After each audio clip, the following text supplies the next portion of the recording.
Hi అండి, this is జ్యోతి.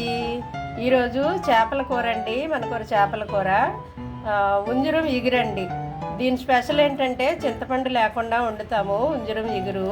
ఆ process ఏంటో చూసేద్దాం ఇప్పుడు. ఇదిగోండి చేపల ఇగురు కోసం నేను స్టవ్ ఆన్ చేసి కడాయి పెట్టుకున్నాను. ఇందులో ఆయిల్ వేద్దాం ఇప్పుడు.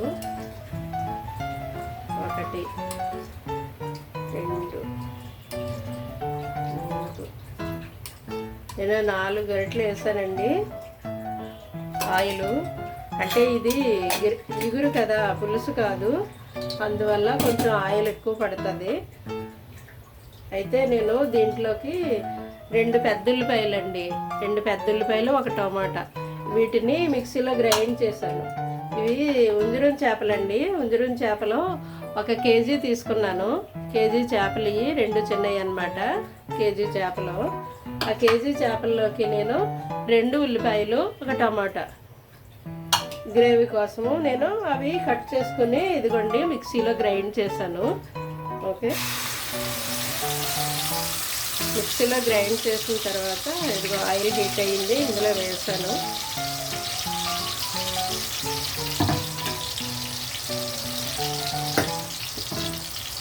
ఇదేమో కొంచెం ఇలా ఫ్రై అవుతుంటే ఇప్పుడు మనం ఉప్పు, కారం, పసుపు యాడ్ చేద్దాం. పచ్చగా ఇలా గ్రైండ్ చేయాలండి, మరీ పేస్ట్ ప్యూరీలాగా అయిపోక్కర్లేదు. కొంచెం అక్కడక్కడ ముక్కలు కనబడినా బాగుంటుంది. ఇదిగో కొద్దిగా పసుపు వేస్తున్నాను, కొంచెం 1/2 టీ స్పూను.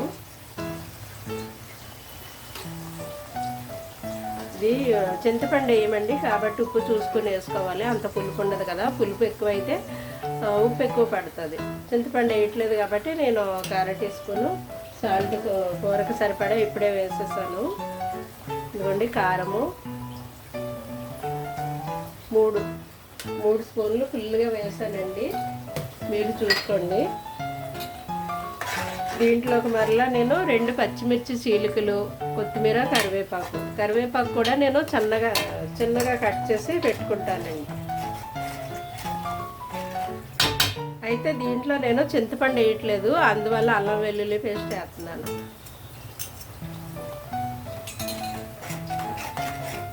చేపల ఇగురులోకి చింతపండు అవసరం లేదండి, అల్లం వెల్లుల్లి వేసి మసాలా వేయాలి. నేను మసాలా గ్రైండ్ చేస్తాను, అదేంటో మీకు చూపిస్తాను ఇప్పుడు. అయితే చేప ముక్కలు దీని మీద పేరుద్దామండి ఇప్పుడు. ఇవన్నీ ఇంకొంచెం ఫ్రై అయ్యాయి కదా.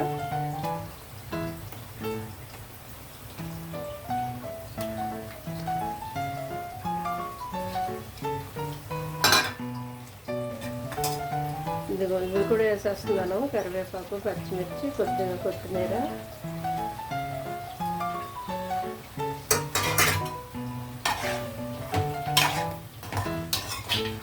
ఇవి తర్వాత ఇలా కలపకూడదండి, ముక్కలు విడిపోతాయి ముందే, కాబట్టి ఇవి ఇంకా ఉడకలేదు కాబట్టి నేను ఇలా కలుపుతున్నాను.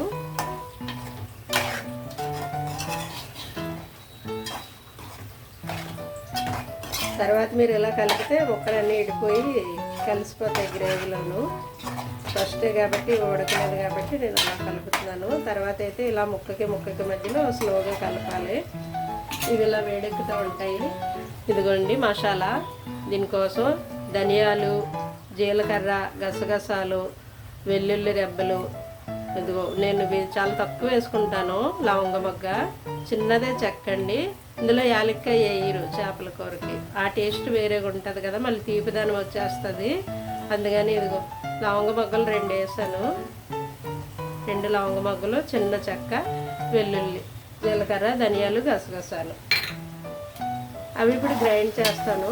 ఇందులో కొంచెం వాటర్ వేస్తానండి.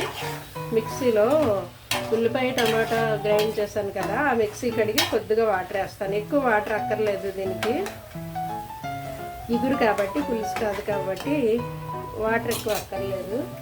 ఇందులో మిక్సీ కడిగి కొద్దిగా వాటర్ వేస్తున్నాను అంతే,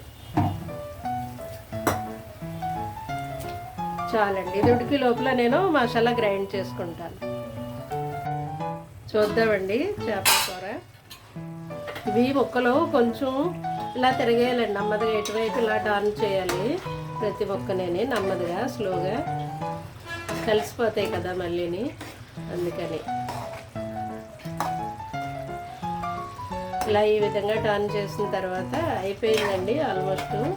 అంటే ఇంకో వైపు కూడా అవి సరిగా ఉడికాయో లేదో, ఉప్పు కారం లోపల పట్టిందో లేదా అని మన డౌట్ కోసం అంతే. ఇలా తిరగేసిన తర్వాత ఇదిగోండి నేను మసాలా గ్రైండ్ చేసుకున్నాను పొడి పొడిగా, ఎందుకంటే నాకు వాటర్ అక్కర్లేదు, ఇగురు కదా పులుసు కాదు, అందుకు వాటర్ వేయకుండా పొడి పొడిగా గ్రైండ్ చేశాను. ఇదిగో చల్లేసాను, ఇదిగో పైన కొత్తిమీర వేస్తాను. అయిపోయిందండి చేపల ఎగురు. మీరు ముక్కలు కలిసిపోతాయి అనుకుంటే ఇలా అనాలి, రెండు వైపులా పట్టుకుని ఇలా అంటే అదే కలుస్తుందండి. ఇంకా గరిటె పెట్టి కలపక్కర్లేదు, తెలియని వాళ్ళు గమ్ముని కలిపేస్తే ముక్కలు ఇరిగిపోతాయి కదా, అదనమాట. మసాలా వేసాం కాబట్టి ఇప్పుడు ఇంకా 2 minutes ఉండి ఇది ఆపేయడమేనండి. అయిపోయింది. ఆపే ముందు మీరు ఉప్పు చూసుకోండి, నేనైతే సరిపడా వేసాను, చూసుకుని ఆపేయడమే. అంతే అండి, ఈజీగా చేసుకోవచ్చు చేపల ఎగురు. Okay, thank you for watching.